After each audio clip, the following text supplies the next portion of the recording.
11।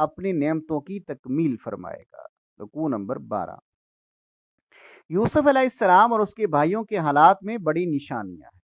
واقعات یوں ہے کہ ستیلے بھائیوں نے باہم مشورہ کیا کہ یوسف اور اس کا بھائی ہمارے والد کو ہم سے زیادہ محبوب ہے، بہتر تدبیر یہ ہے کہ یوسف کو قتل کر دیں یا کسی ایسے گہرے کنویں میں ڈال دیں کہ کوئی آتا جاتا قافلہ اسے نکال لے۔ وہ یہ طے کر کے باپ کے پاس گئے اور کہنے لگے، ابا جان، آپ یوسف کے معاملہ میں ہم پر بھروسہ نہیں کرتے؟ ہم تو اس کے خیر خواہ ہیں، ہمارے ساتھ کھیلنے کودنے کے لیے انہیں بھیجیں، ہم اس کی حفاظت کریں گے۔ یعقوب علیہ السلام نے فرمایا، مجھے خطرہ ہے کہ تم اسے لے جاؤ اور اسے کوئی بھیڑیا کھا جائے اور تمہیں خبر بھی نہ ہو۔ کہنے لگے، اگر ہمارے ہوتے بھیڑیا کھا جائے گا تو ہم تو بڑے نکمے ہیں۔ چنانچہ یوسف علیہ السلام کو باپ کے پاس سے لے گئے تو انہوں نے اسے کنویں میں گرا دیا۔ ہم نے یوسف سے کہہ دیا کہ ایک وقت آئے گا جب تو ان لوگوں کو ان کی یہ حرکت جتائے گا۔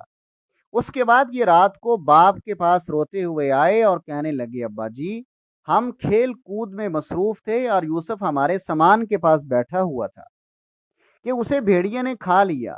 یوسف کی قمیض پر جھوٹ بوٹ کا خون لگا کر لے آئے تھے۔ یعقوب علیہ السلام نے کہا، تم نے ایک بات گھڑ لی ہے، اچھا میں صبر کروں گا، اللہ میرا مددگار ہے۔ ادھر ایک قافلہ آیا اور اس نے اپنے سکے کو پانی لانے کے لیے بھیجا۔ اس نے کنویں میں ڈول ڈالا تو یوسف کو دے کر پکار اٹھا، مبارک ہے، یہاں تو ایک لڑکا ہے۔ ان لوگوں نے یوسف کو مال تجارت سمجھ کر چھپا لیا۔ آخر کار انہوں نے حضرت یوسف کو تھوڑی سی قیمت پر بیچ ڈالا۔ رکوع نمبر 13۔ مصر کے جس شخص نے اسے خریدا، اس نے اپنی بیوی سے کہا، اس کو اچھی طرح رکھنا، ہو سکتا ہے کہ یہ ہمارے لیے مفید ثابت ہو یا ہم اسے بیٹا بنا لیں۔ اس طرح ہم نے مصر کی سرزمین میں یوسف کے لیے قدم جمانے کی صورت نکالی۔ اللہ اپنا کام کر کے رہتا ہے، مگر اکثر لوگ جانتے نہیں۔ جب یوسف علیہ السلام بھرپور جوانی کی حد کو پہنچنے لگے تو ان کو نبوت عطا ہوئی۔ وہ جس عورت کے گھر رہتے تھے وہ ان پر ڈورے ڈالنے لگی۔ وہ ایک روز دروازے بند کر کے بولی، آجا۔ یوسف علیہ السلام نے کہا، خدا کی پناہ میں یہ کام کروں، ایسے ظالم کبھی کامیاب نہیں ہوتے۔ وہ اس کی طرف بڑھی، یوسف بھی اس کی طرف بڑھتے اگر اپنے رب کی نشانی نہ دیکھ لیتے۔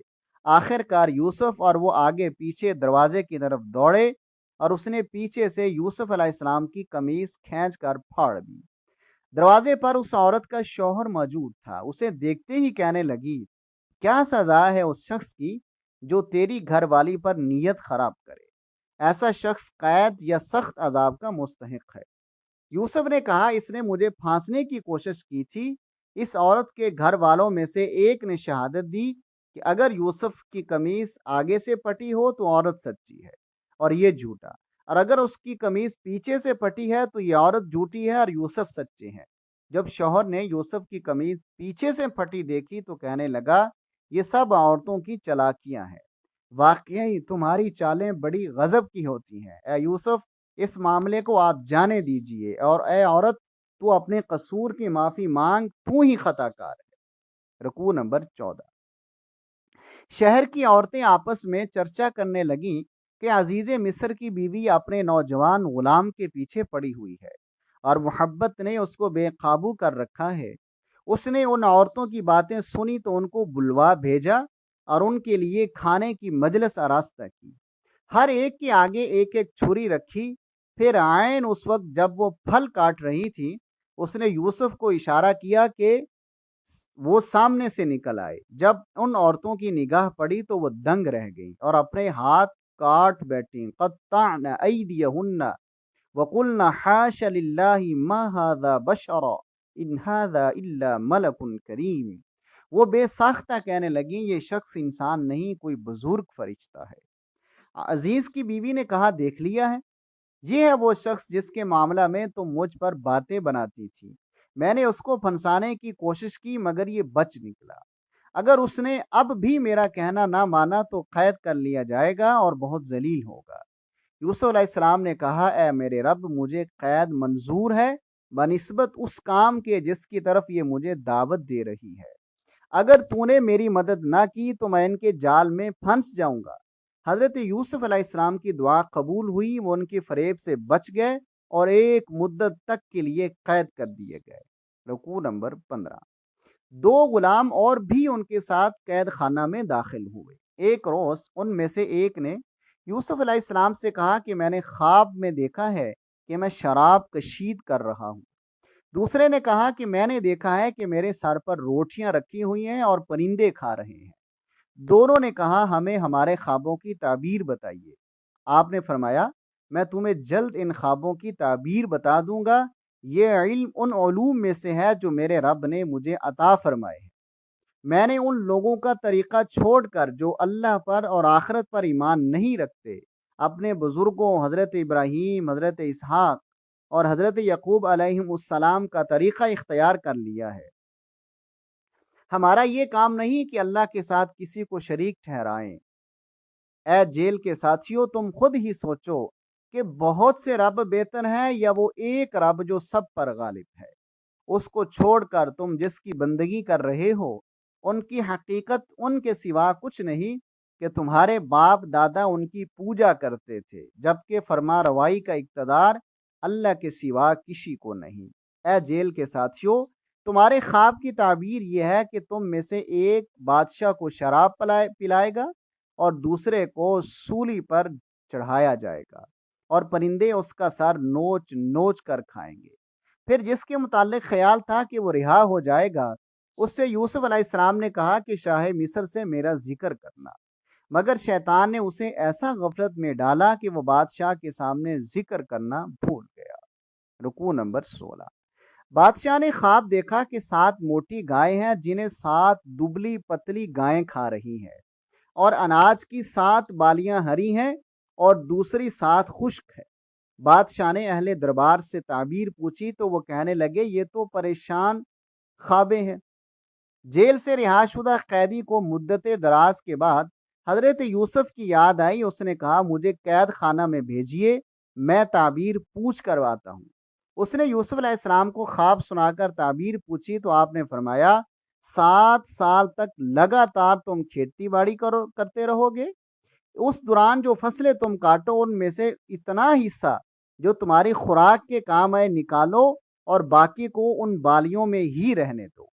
پھر 7 سال قحط سالی کے آئیں گے، اس زمانہ میں وہ غلہ کام آئے گا، اور اگر کچھ بچے گا تو بس وہی جو تم نے محفوظ کر رکھا ہوگا۔ اس کے بعد 1 سال ایسا آئے گا جس میں خوب بارش ہوگی۔ وآخر دعوانا ان الحمد للہ رب العالمین۔